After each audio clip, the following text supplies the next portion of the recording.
Hi there. If you're like me, you love pour over coffee. You also like really rich flavor in your coffee, so sometimes pouring over isn't enough and you like something steeped. Well, I'm going to show you how to turn your regular Melitta pour over, standard size, and turn it into a coffee steeper. Um, You'll notice how there is a spout that's raised up above this base. That's where the coffee drips out of. If there would be a way to stop that, you could keep that coffee steeping in the cup, in the funnel, and as long as you wanted, and then if you could control when it starts to drip down again, that would be the ticket. And so here's how I came up with that. All you're gonna need is a knife, some chopsticks, one of these fast food chopsticks that are flattened, that are joined and flattened, that variety, or something similar that is about that long and about that thickness, and that you will not need for anything else, because this will be a permanent tool that you create. And a cork from a wine bottle, and some super glue. So what you'll notice is that when you take the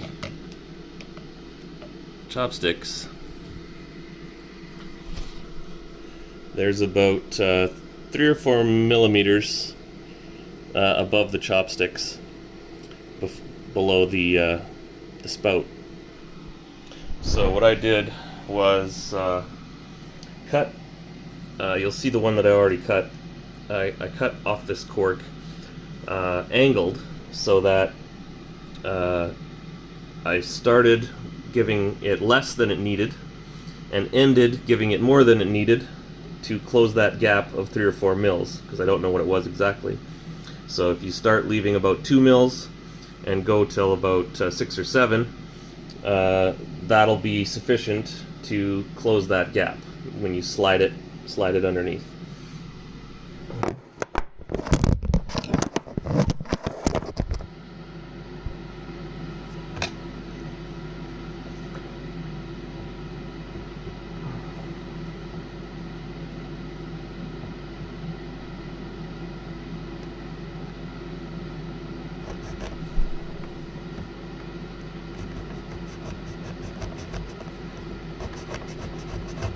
I'm just using a steak knife.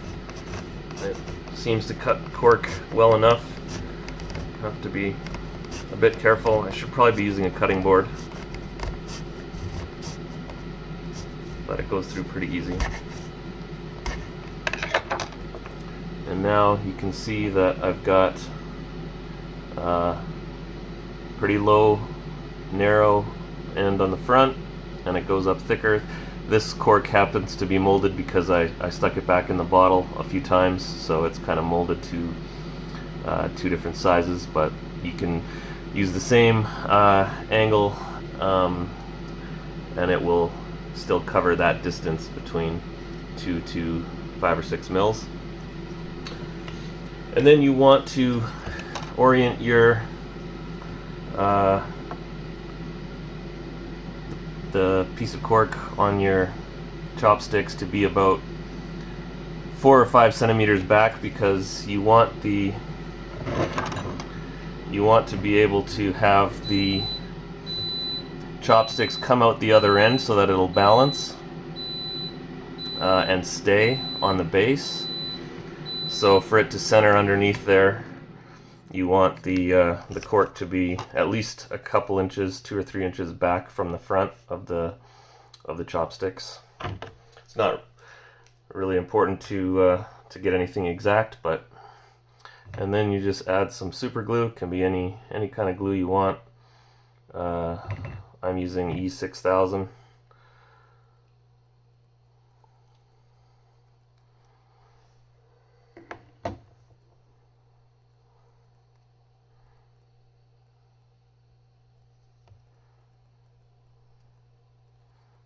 and then let that dry for the recommended amount of time that the glue says. And here's the one that I made previously, and I'll show you how it works. So I'll put it in.